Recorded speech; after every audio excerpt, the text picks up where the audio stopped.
नमस्कार, मी संतोष सुतार आणि आपण पाहतात सीएल माझा.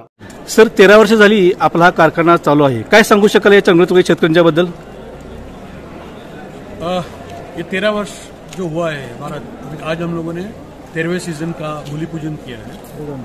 मैं इतना कह सकता हूं कि अगर मैं पिछले 13 साल का रिकॉर्ड देखूं, जब हमने पहला सीजन चालू किया था उस समय हमने 2 लाख टन गन्ना क्रश किया था. आज अगर पिछले वर्ष को हम देखें तो हमने 7 लाख 20 टन गन्ना क्रश किया है. और ये सब हमारे आजरा, गणिलेज और चंडीगढ़ तालुका के किसान भाइयों का जो सपोर्ट मिला है, जो उनका एक विश्वास हमारे प्रति मिला है, उसी का परिणाम है. और मैं इतना कह सकता हूं कि जिस तरीके से हमारा जो एक किसान फार्मर बेस जो बढ़ रहा है, आज हमारे जो 25,000 किसान हमको गन्ना देते हैं, आई थिंक आने वाले समय में ये बढ़ के 30 से 35,000 किसान लोग हमारे साथ जुड़ेंगे. और जो 7 लाख 20,000 टन गन्ना हमने क्रश किया, हम आने वाले 2 वर्ष में हमारा उद्देश्य है कि हम 10 लाख टन गन्ना क्रश करें. सर, इस साल का कितना टारगेट है? इस साल हम बहुत ही ज़्यादा ऑप्टिमिस्टिक अगर बात करें तो 8 लाख होना चाहिए. और अगर हम थोड़ा सा कंजर्वेटिव देखें तो हम लोग 7,80,000, 7,75,000 के आसपास हम गन्ना क्रश करेंगे. हम 8 लाख क्रॉस करते हैं, पर पिछले कुछ दिनों में जो बारिश के कारण जो गन्ने में जो ग्रोथ होना चाहिए थी वो थोड़ी सी रुक गई है. उससे यील्ड के ऊपर थोड़ा इफेक्ट लग रहा है. पर इस साल जो गन्ने का जो एरिया है वो भी बढ़ा हुआ है, तो वो ध्यान में देखते हुए हमको पिछले साल से जो हमने क्रश किया था उससे ज़्यादा ही क्रश करेंगे. ये हमारा लग रहा है कि हमारा उद्देश्य पूरा होगा. सर, एफआरपी के बारे में आपका क्या इस साल का क्या है रेट? आप सभी को पता होगा, एफआरपी जो होती है वो शुगर रिकवरी होती है, उसके ऊपर बेस होती है. अभी तक क्या था कि पिछले साल की जो रिकवरी,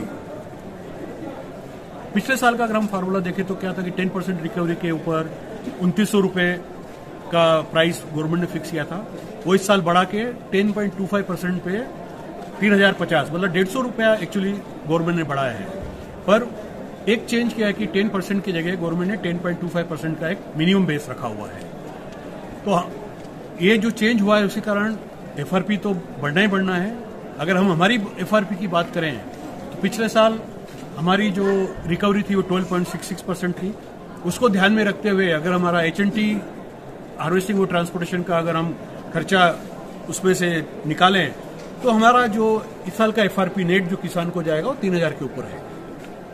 सर, बाकी के जो फैक्ट्रीज है उससे आपकी एफआरपी ज़्यादा रहती है और उसके ऊपर बाकी के लोगों का एफआरपी का जो रेट है वो डिसाइड होता है.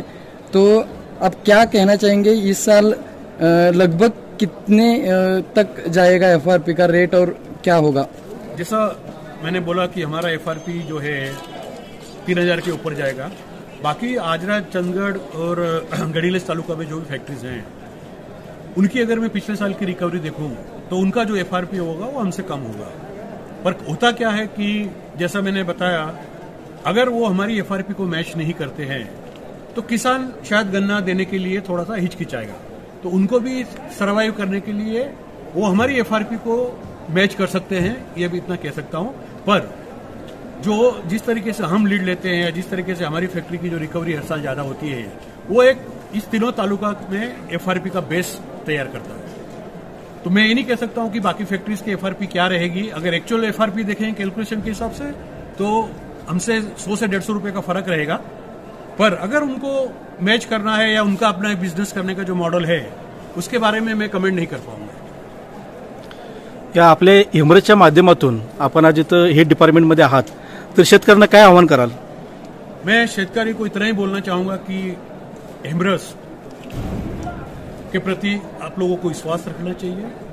हिमरस का उद्देश्य है कि हमारे किसानों की जो जीविका है, जिसको बोलते हैं ना कि उनके मतलब उनका जो मंथली खर्चा होता है या उनका जो एनुअल खर्चा होता है वो जब भी उनको मीट कर सकते हैं जब हम उनके जो उनका खेत है या जो उनका प्लॉट है उसमें उत्पादकता बढ़े.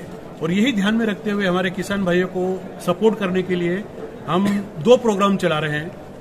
पहले 3 साल हमने चलाया था फार्मर सपोर्ट प्रोग्राम, उसके बाद हमने क्लाइमेट स्मार्ट एग्रीकल्चर प्रोग्राम चलाया. क्योंकि आप सभी को पता है जो क्लाइमेट चेंज होने के कारण आज की तारीख में पूरा वातावरण चेंज हो रहा है.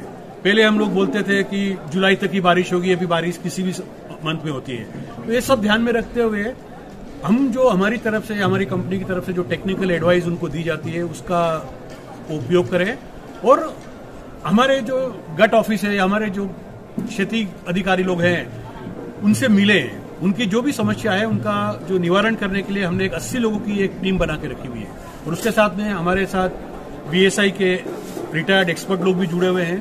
तो किसान लोगों को से ये कहना है कि सेम जमीन में अगर उत्पादकता बढ़ाना है तो जो एग्रोनॉमिकल प्रैक्टिसेस, जिसके कारण मैं गारंटी के साथ बोल सकता हूं कि उनका 20 से 25% उत्पादक आराम से बढ़ सकता है, थोड़ा सा ध्यान रखें और उससे उनको बहुत फायदा होगा और कंपनी को भी गन्ना आएगा, कंपनी भी ज्यादा दिन चलेगी। मैं ये कह सकता हूं। तो आज की तारीख में जो नई टेक्नोलॉजी है उसका उन्होंने अनुसरण करना चाहिए।